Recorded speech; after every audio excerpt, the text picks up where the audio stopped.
Okay guys, good morning. So today, pupunta tayo dun sa 510 Premium Auto Detailing. Sisilipin po natin yung Mini Cooper, yung updates ng kotse, kung ano na yung mga nagawa nila dun sa Mini Cooper natin. And of course, susunduin din tayo ng tropa natin today. Dahil gagawin yung kotse nila doon, it's going to be a Honda Civic FE, which is yung bagong Civic, same body ng Type R. So, pupunta tayo doon today and antayin natin na sunduin tayo and we'll see how this vlog is going to go to. So, tara, samahan nyo kami and kita-kits.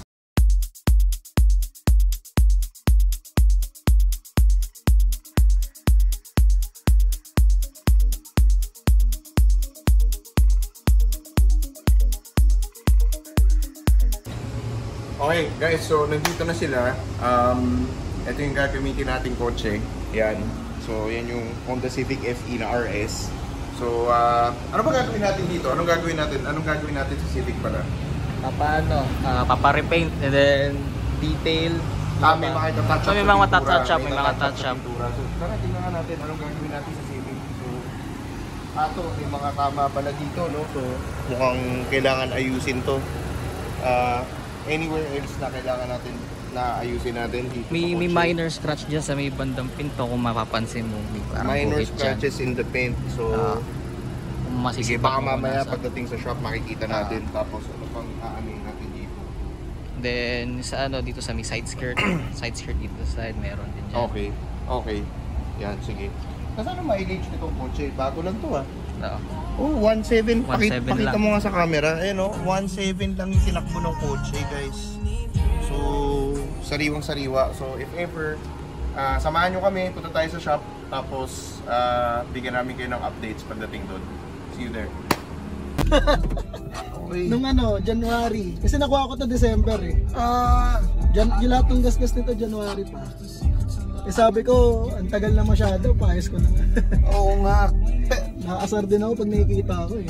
Ang ganda, ang sarap ng feel pala ng RS na to, no? Pati manibela, ang ganda ng feel.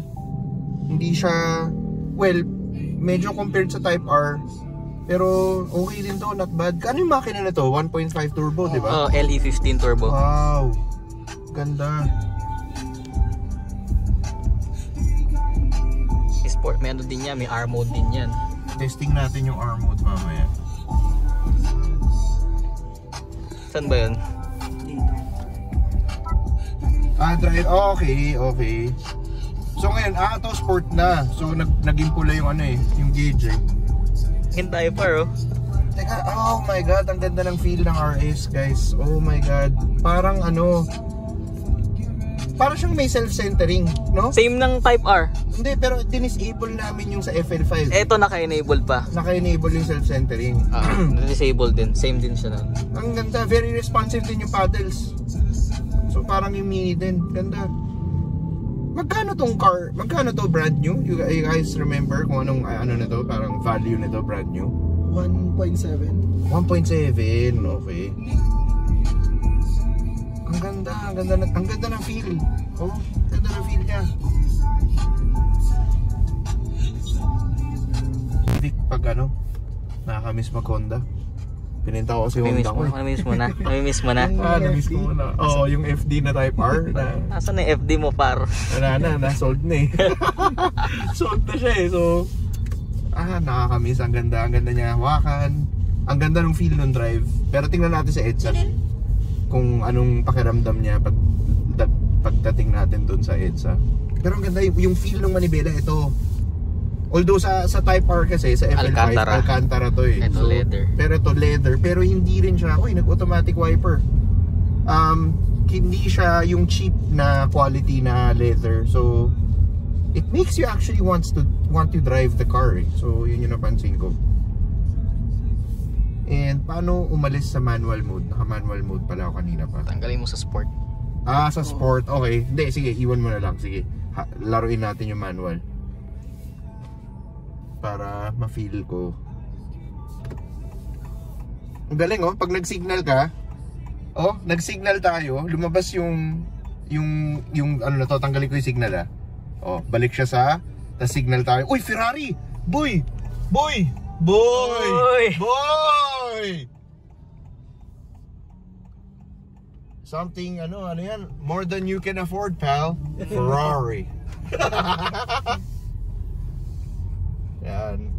Papogi, grabe. Sige, kaso sa ilalim na lang tayo.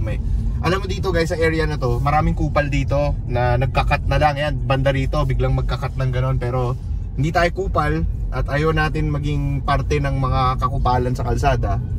At kung napapanood nyo man yung video na to, sana huwag kayong maging kupal. So kung nasa alanganin kayo, sa ilalim na kayo guys. Huwag nyo nang ipilit sa taas kasi yun yung nagkukos ng traffic.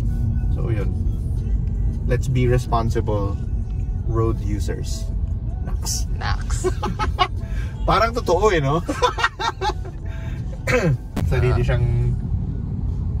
siyang gumagalaw. Pero to very responsive talaga. Tapos one click of the paddle talagang kakambyo siya on sport mode. Wala siya type R mode no? Sport lang.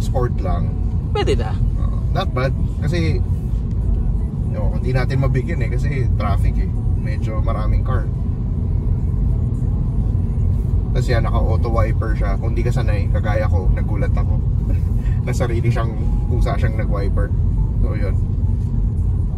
So gaano katagal mo ng Gaano katagal mo ng, di ba 1,700 lang yung mileage ng car. So gaano katagal ka nang nagda-drive? Knowing na bago tong auto mo and everything. Sobrang dalang. Siguro kung bibilangin mo sa araw yung dinrive ko, wala pang isang buwan Wala pang isang buwan. Sobrang busy ko rin kasi talagang bumili lang ako kasi una gusto ko ng Civic. Tapos for convenience pag kailangan ko umalis, na kailangan mo ng kotse, ganun, gagamitin mo, okay. Yung dapat ingatan mo to pag nagawa na. Kasi ayun, medyo matagal na naman. Ganda ng auto. Actually ako, parang gusto ko magkaroon. Ngayon na nakadrive ako ng RS, parang gusto ko ng RS actually. For parang since hindi mo kayang pumunta sa Type R, mag-RS ka. Which is okay siya. Ang ganda. Tapos guys, ewan ko kung makikita nyo sa camera, naka low temp din siya na thermoswitch thermostat. So 4 lang yung bars ng napansin ko na 4 lang yung bars nung temperature gauge. So naka low temp siya, parang sa FL5. Kasi normally dapat nasa gitna yan, which is about maybe 98 degrees Celsius before boiling point basically. Yun yung normal na temperature ng mga Japanese cars. Pero ito mukhang, since 4 bars lang siya, Type R inspired, maybe low temp siya, 80-85, di ba? 80-85 degrees C. Yun yung nila normally. Tapos napansin ko, transmission is very smooth talaga. Even for Matic, automatic siya na naka sport mode tayo ngayon, para ma-feel yung manual paddles ng car. Okay siya guys, very smooth, lalo na accelerating, decelerating. So nagulat ako na ganito kaganda yung feel ng RS nitong FE Civic. Oy, medyo na ulan-ulan. Ganda rin ang suspension, no? Solid yung suspension ng kotse. Kamusta dyan sa likod? Ganun din, maganda rin yung ride sa likod.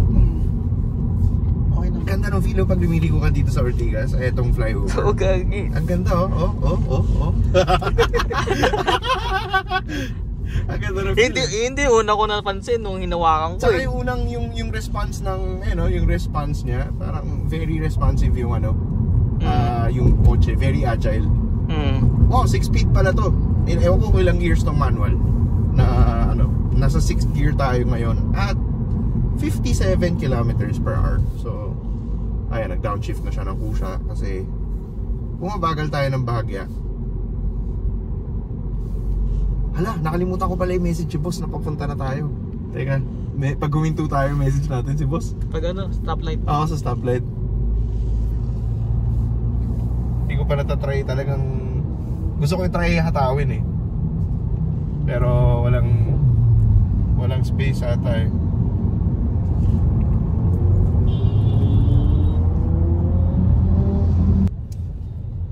kailangan traffic na. So buti na lang holiday today. Dahil tama, holiday ngayon, di ba? Friday. FIBA. So galing no, yung FIBA ginawang holiday. Ganyan. That's how you do it in the Philippines, di ba? Ganun lang ka-basic. Support basketball. Oo. Kahit na maliliit yung mga Pilipino, support basketball. Di ba? Naawa ko kay Kai Soto eh. Hindi ka ba naawa kay Kai Soto? Ano ba nangyari? Wala lang. Parang masyado siyang hinipe ng mga tao. Tapos nagka-injury siya. Tapos dahil nagka-injury siya, pinash siya ng mga tao. Nakakaawa. Alam mo yun? Parang ginagawa naman niya yung lahat ng effort niya para sa basketball, para sa Pilipinas. Tapos nakakalungkot lang na yun nga, alam mo yun, maraming expectation sa kanya yung mga tao, which is actually a very good thing. Tapos yun nga, nagka-injury siya. Tapos yung nahirapan siya sa Summer League sa NBA, parang pinagtawanan siya, di ba? Kawawa eh. Nakakaawa siya. So yun lang, sana suportahan natin yung mga athletes ng Pilipinas. So yun, sana wag natin sila i-bash. Yan. Let's give them the support that they need. Kasi kita nyo naman yung bansa natin, di ba? Ganito na nga lang tayo, tapos lalaitin pa natin yung sarili natin, di ba? Medyo ano eh, di ba? Wag naman ganun. Wag naman, di ba? wag naman. Ikaw naman eh. Wag naman. Okay, so guys, andito na tayo, malapit na tayo sa shop. It's currently 11:25, magla-lunch time. Nag-message ako kay boss while nakahinto tayo kanina sa stoplight, pero please do not text and drive. Tawag dito, ang schedule natin sa shop today for the shoot will be at 3 in the afternoon. So medyo maaga tayo. Nandito na ata tayo sa shop. So i-ano muna natin to sa mga boys, no? Teka, may malaking truck sa likod. Tangina. Kailan mo doon sa kabila? Mayroon pa sa isa. May isa pa, di ba? Sa kabila.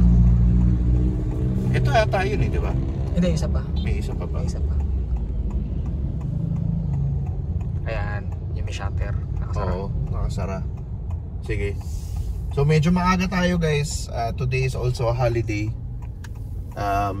Pero yun nga, I wasn't expecting na ganito kaaga yung dating natin. So park muna natin dito yung Civic. And okay, I'll just i-message na lang natin sila boss na we're here. Yeah, message natin yan. Okay guys, so nandito na tayo ngayon sa 510 Premium Auto Detailing. Today is Friday, no? And check natin yung updates sa kotse. So far, nasa paint ano tayo? Paint correction. So nasa paint correction po tayo ngayon. I don't think na matatapos yung kotse ng Monday. So mukhang hindi pa ito malalabas kasi more on paint correction stage. Ayoko rin na mamadaliin yung sasakyan. So tara, pakita natin. Babanatan ni Kuya ngayon yung paint dito. Nagsisimula pa lang tayo ngayon sa hood. So yan. So yan, medyo very meticulous yung process. So hindi siya po pwedeng madaliin. Hindi siya pwedeng parang yung basta-basta lang nagawa. Hindi pwedeng ganun. So kailangan maselan din yung detailer natin. Maselan din dapat yung may-ari. Tapos ako rin maselan. So yun. Dito pa lang tayo sa hood. So yung dito, yung body, wala pa to. So nag-jump pa lang tayo. Kaya gawa. So may difference. Ewan ko kung kita yung difference sa camera. So check nyo guys. I-compare natin. Kurari, kung pintuan na yun, ang daming watermarks. Sobrang daming watermarks pa dito. Basically, madumi pa to. Basically, ang daming watermarks. Pero pag tingnan nyo yung hood, dito pa lang sa hood, makikita mo na yung difference gano'n ka. Pag na-paint correct na siya, kung gano'n na kaganda yung kalalabasan ng paint ng kotse ninyo. So, yan. Abangan nyo guys. More updates later. So,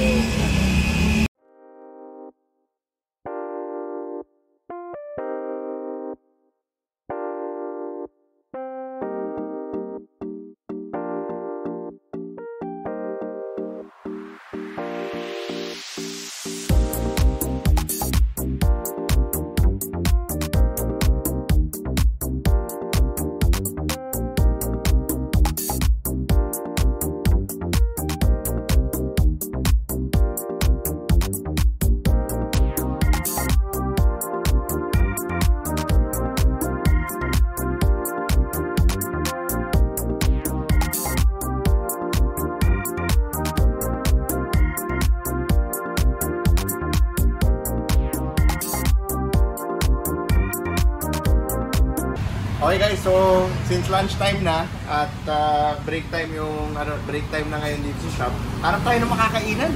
Medyo, gutom ka na? Diba? Kain tayo, tara, kain, tara. Lakad tayo, hanap tayo ng makakainan. Dito tayo ngayon sa Rizal. Kainta, Rizal.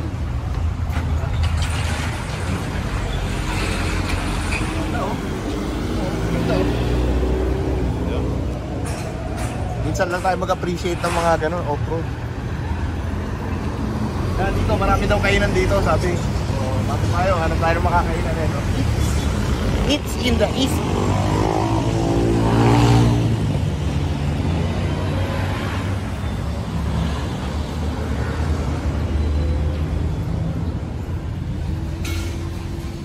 Oh, mukhang kainan nata to. Ayun o, Sawan at Resto Bar. Brad, Punjabi yun. Tayo dyan. Tayo dyan. Ayan, pakita mo yung paint shop pa na. Ayan, dalawin natin since nandito tayo. Tinitingnan natin yung paint shop. Yung naalala niyo yung Fort Everest na ginagawa nung unang vlog natin. Ayan, yan yung update nung Fort Everest. So, grabe no, napakakintab. Ganda. Oo nga. Tara, harap tayo makakainan. Ano ba to? Parang ano to massage, parang massage guys. Yan o. Parang massage guys. Tayo dyan. Tayo dyan.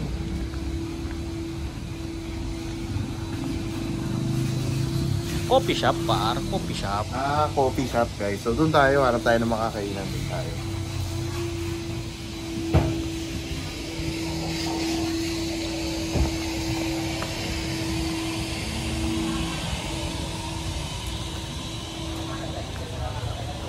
Okay guys, so medyo hindi namin nagustuhan yung mga pagkain dito. Lugaw sa lugaw lang sa tawag dito mga pansit bihon. So, meron dito guys, pero pakita ko sa inyo. Meron dito Indian. Meron dito Indian food, yung mga biryani.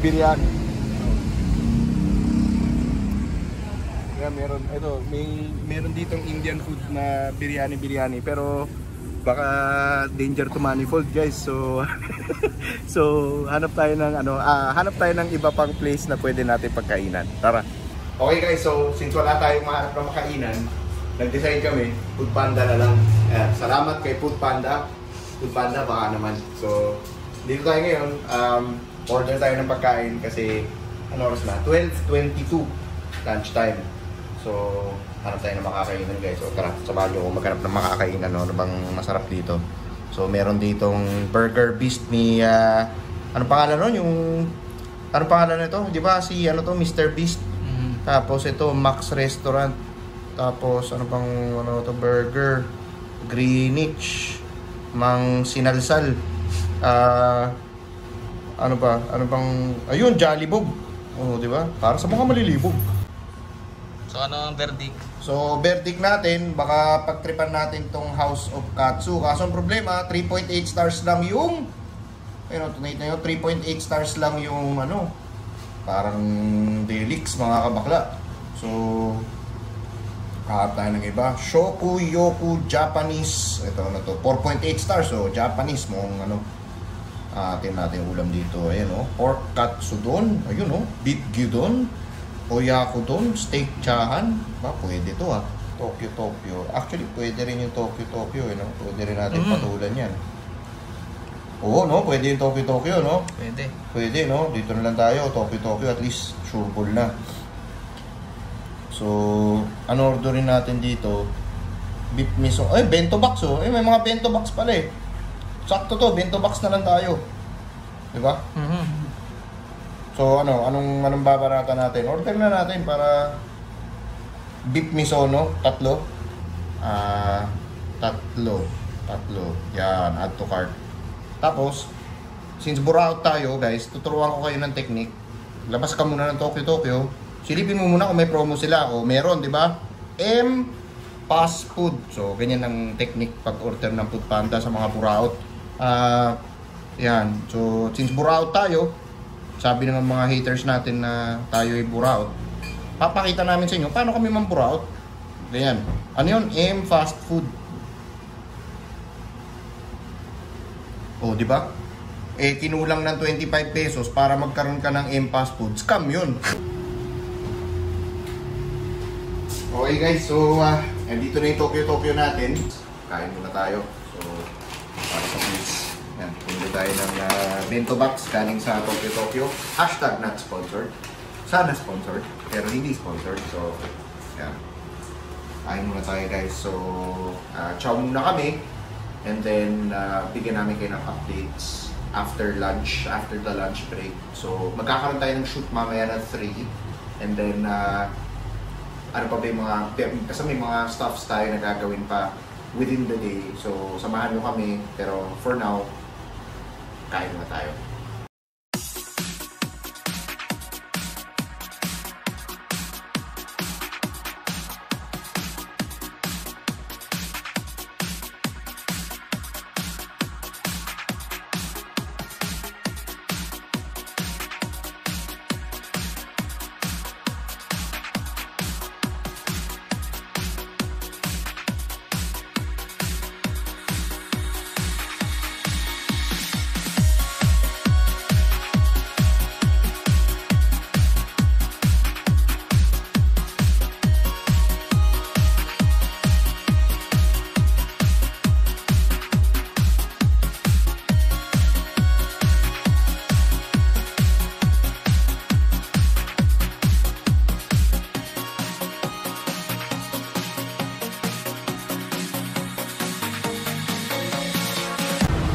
Okay, so guys, update na tayo ngayon sa kotse. Tapos na kami mag-lunch.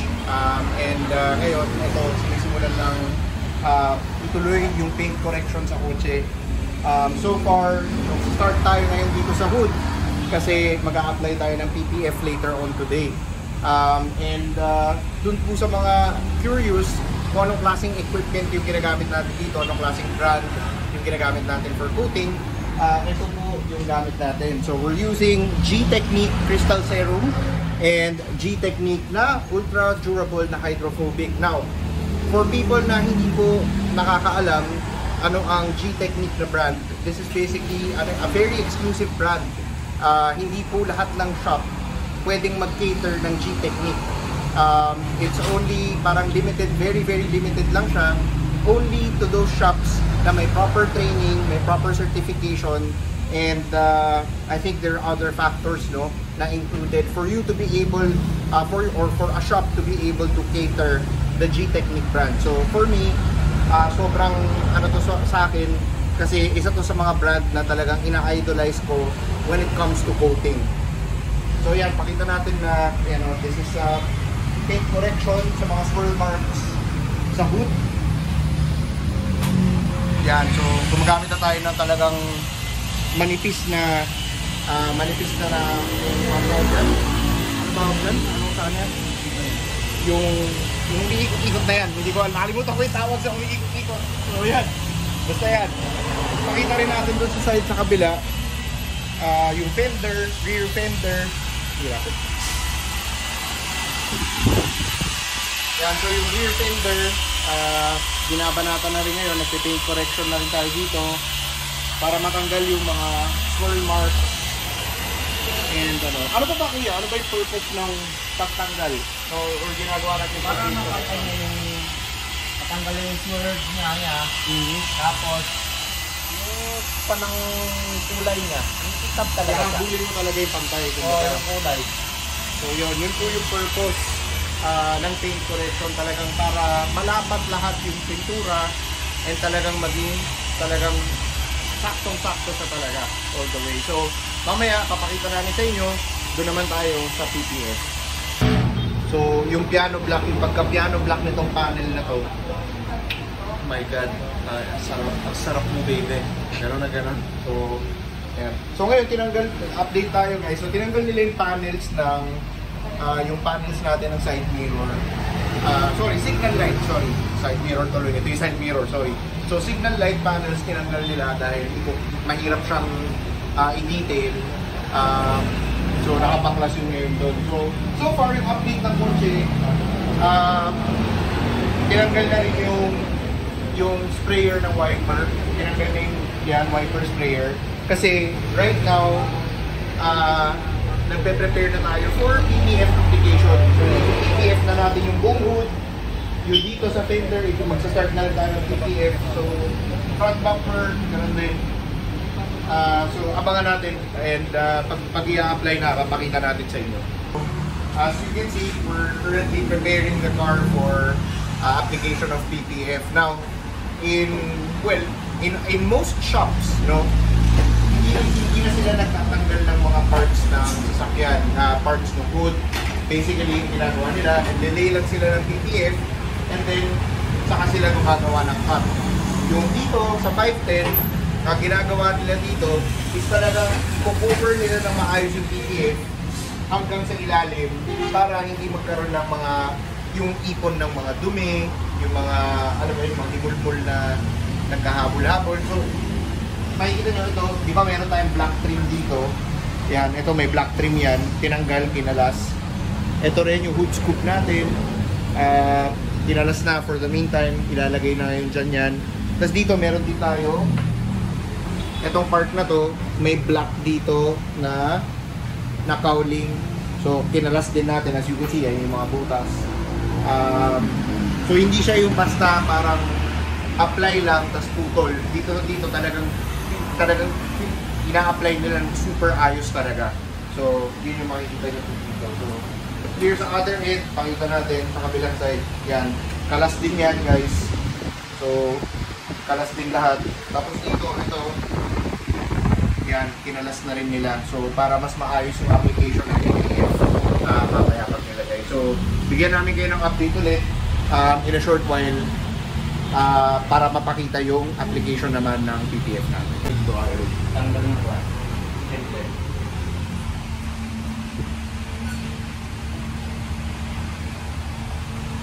Ginagawa dito. So, anong ginagawa natin ngayon dito, Lucky?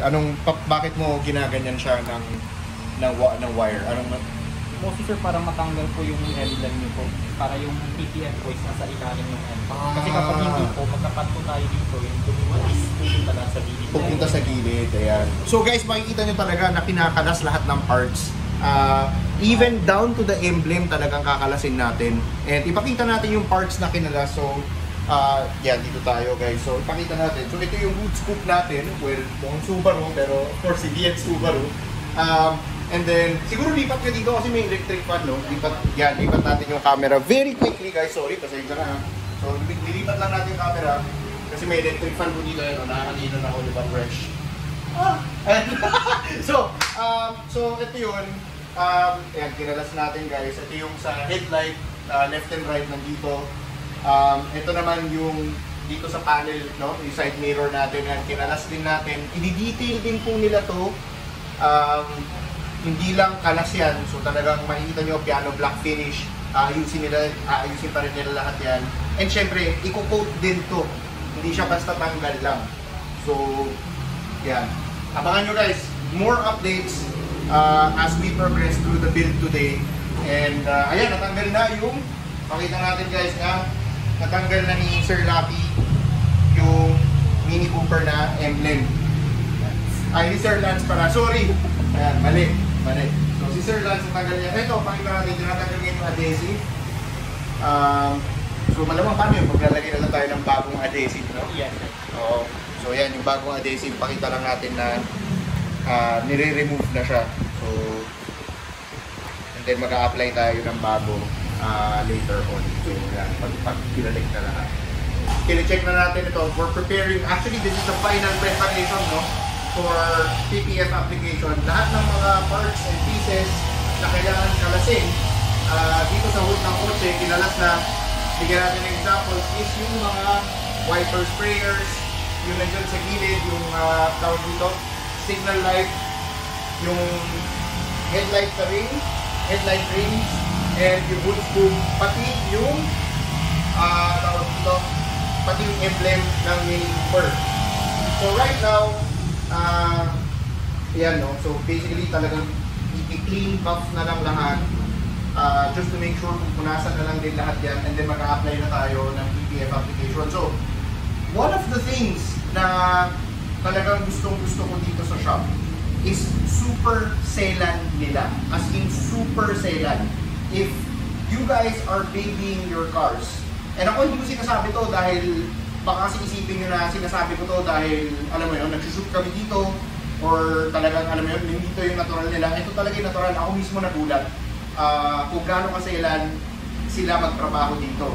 So, ito po si Sir Lance. So, isa siya sa mga, actually siya yung parang pinaka-detailer and talagang nag-a-apply ng mga PPF and everything dito sa 510. Sir Lance, ano natin ngayon? Anong masasabi mo ngayon dito sa build na ginagawa natin or yung current progress natin ngayon? Sir, polish na lang po yung ginagawa ko ngayon para natanggal ko yung excess na first na ginawa ko namin ng plastic tayo. So, napakintap ko na lang po yung paint ko para mas lumabas sa yung color bago ko natin apply yung PPF. Okay. So guys, kung hindi nyo po narinig yung sinabi ni Sir Lance, basically ang nangyayari po now is pinapakintab na lang, pinapakinis na lang talaga before i-apply yung PPF. Kasi the reason bakit natin ginagawa ito, actually one of the very meticulous process ito, kasi pag nag-apply ka ng PPF tapos hindi ka nung kakinis, sasama yung dumi or yung mga imperfections pag in-apply na po yung PPF. So it really has to be completely ready and it really has to be talagang super makinis talaga bago ipasok si PPF. So yun, abangan po natin yun.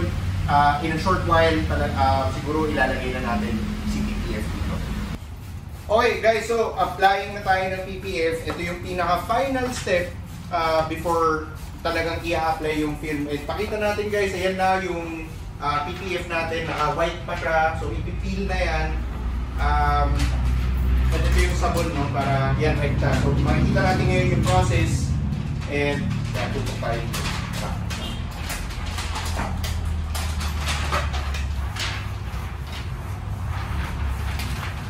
Yan guys, as you can see na tinatanggal na siya yung protective layer niya. And then ito yung G-vent, no? Tama, G-vent gun. So, yung G-vent na PPF guys, ito siya. Yan, ito natin. Yan, nilalagyan na ng hindi ko alam kung yung liquid na yan, kung ano yung tawag po dyan sa liquid na yan, pero yan yung para ma-align nila na maayos yung PPF and hindi siya yung parang paglapat, parang permanente nung nandun, but is ma-align pa nila and everything.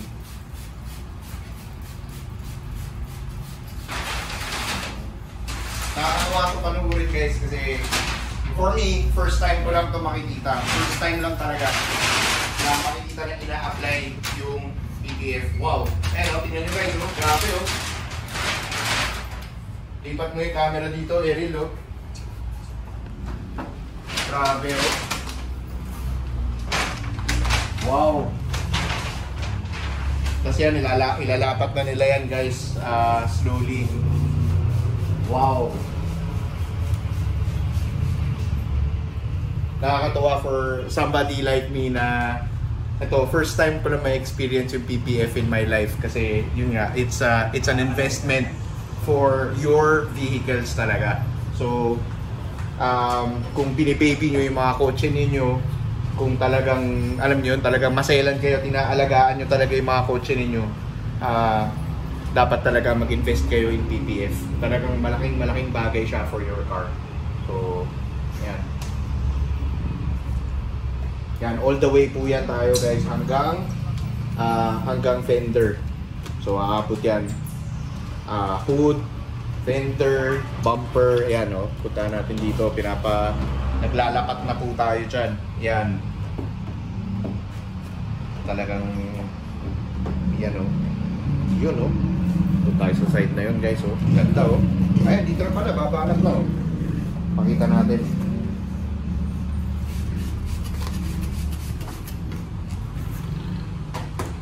So, dito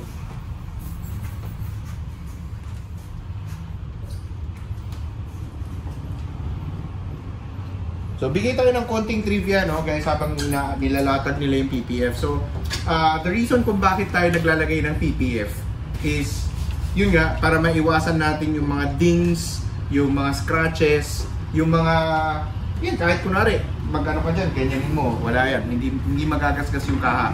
Ipoprotect yan ng mismong film. And napakakapal po niyan, guys. Ayan, kapal, oh. Grabe.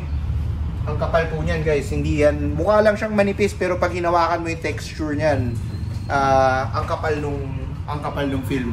So talagang it will protect your body, the car's body, to talagang any imperfections. Lalo na tayo, mahilig tayo humataw-hataw. So, it will protect yung mga rock paint, yung mga yung mga patong nagliliparan lang pag sa It's perfect din sa racetrack. So kung nagre-racing kayo, guys, at lalo na weekend racers kayo, you wanna protect your cars from asphalt, mga stones, yung mga ganon, PPF is the way, guys. So, ayan, habang pinag-usapan din natin yung PPF, again, feature na natin to sa una nating vlog, I believe, pero kung hindi nyo naabutan yun, meron tayo, we're dito sa 510, tatlong brands yung meron tayo for PPF. So meron tayong ZVET, which is yan yung ginagamit natin for our car now.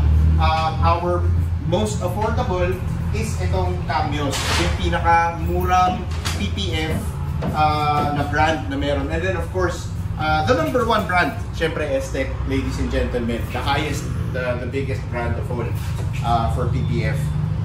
Yan po yung mga meron dito sa 510. Panurin pa natin yung application na ginagawa dito sa car. Napaka-solid, guys. Okay. So mamaya bibigyan namin kayo ng we'll show you guys ano yung magiging itsura once lumapat na yung PPF.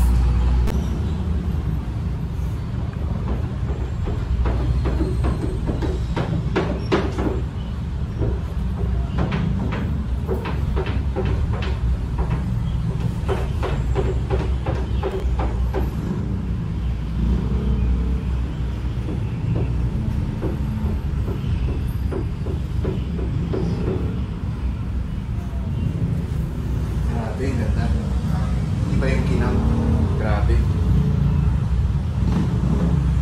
Iba yung lutang pag naka-PPF na. Mas sumisigaw eh. Mas sumisigaw siya eh. Well, okay. So, anyway guys, ito na siya. Pakita natin. This is the lumapat na yung PPF sa hood. And what we're going to do next is si Sir Lance, magkakat na siya dito sa mga butas-butas kasi ang gagawin niya is, eto pakita natin. So usually sa ibang mga nagpi-PPF, dito pa lang pinuputol na nila yan. Hindi nila ine-extend dito at hindi nila binabalot sa katawan. And the reason, bakit nga pala Sir Lance, bakit natin binabalot siya sa katawan? Ano yung main reason? Puwera sa magiging mas malinis siya tingnan. Ano pa yung reason kung bakit?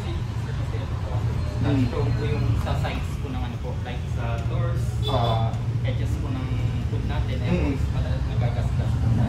Kaya nakasat nila lang po. Ayun naman pala guys. So, tama nga si Sir Lance doon. Actually, hindi ko naisip yan. Na the reason kung bakit nila kinakat ng ganyan at bakit nila papalutin yan ng papasok ng ganon is because, kita nyo guys, diba? Bakit nila papasukin ng ganyan? Kasi, ang explanation ni Sir Lance, talagang totoo yan kasi yung mga edges natin dito, papansin niyo sa mga kotse ninyo, di ba? Inaabot ng gasgas yan minsan. Discoloration, gasgas, minsan nga kalawang. Umaabot pa sa point na kakalawangin siya. So, ngayon, na nasa PPF na siya, protected talaga, pati yung edges. So, pakita natin, sisimulan na nilang mag-cut. No, Sir Lance, sige. Okay. Game, ayan, kakat na tayo ngayon guys. Pakita natin kung paano yung process nila in terms of cutting. Sobrang masilan pala talaga dapat, no? Oo. Grabe, oh. Talagang, you have to be an artist, kumbaga. It's not just gawa-gawa lang eh. In this type of thing, you have to be an artist. Yun yung nakikita ko. Hindi siya yung parang mekaniko lang, hindi siya yung parang detailer lang. Talagang these guys are doing work of art na to eh. Yun yung nakikita ko dito eh. Bali si Sir Ruben Kapat kasi siya po yung mas steady po na kamay po. Yan. Ano name ni Sir? Sir Drew po. Drew. So, si Sir Drew yung bumabanat niya yung kotse. Sabi sa atin ni Sir Lance na kaya si Sir Drew yung bumabanat nito ngayon at hindi po si Sir Lance kasi si Sir Drew yung may pinaka-steady na kamay. And makikita nyo naman, sana hindi na pressure si Sir sa atin na natin siya. Although nakikita ko yung pawis talaga tumutulo na, pero steady pa rin. Pero again, this is something like this is not I don't think I would call it ordinary. Ano to? Work of art to. This is an art. This kind of thing, this kind of profession is, I think these guys are artists talaga. So, yun lang sa akin. Napakagaling. Dito naman tayo ngayon, at least sa headlight naman na magpuputol. Yan. Ito medyo very meticulous to kasi maraming edges dyan, no? Makikita nyo maraming mga uka-uka sa lagayan ng clips. So, talagang paplanuhin din ni Sir kung paano niya huhulmahin niya ng maganda. Nakita nyo, napaka-ingat, talagang napaka-selan po talaga with this kind of thing. So hindi po pwede po dito yung para-para, hindi talaga uubra po yun. Sir Lance, pati yung headlight, no? Lalagyan din natin ng ano yan, no? Yes, sir, ma'am. Tama, no? Lalagyan din natin siya ng PPF, no? So, yun, mamaya. So, hood muna. And kita nyo naman yung lapat. Tignan nyo yung lapat ng hood, guys. So, do you guys even notice na, for me, I don't even notice na may PPF eh. Ang maganda pa nga is parang lumutang yung color ng blue. Parang mas lumitaw pa siya compared to the body. Kaya, ano, makikita nyo. This is with the PPF. Of course, this is not final. Sa hood pa lang tayo. And you can see the difference. Ayan, no? Or mas maganda tayo pakita natin on the other side para mas malinaw ata ito. Kasi dito medyo madilim po yung lighting. So, pakita natin sa video, sa vlog. Ayan, mas maliwanag dito. And you can see the difference of lapat na PPF versus wala pa. Na i-coating pa lang. So, ang galing.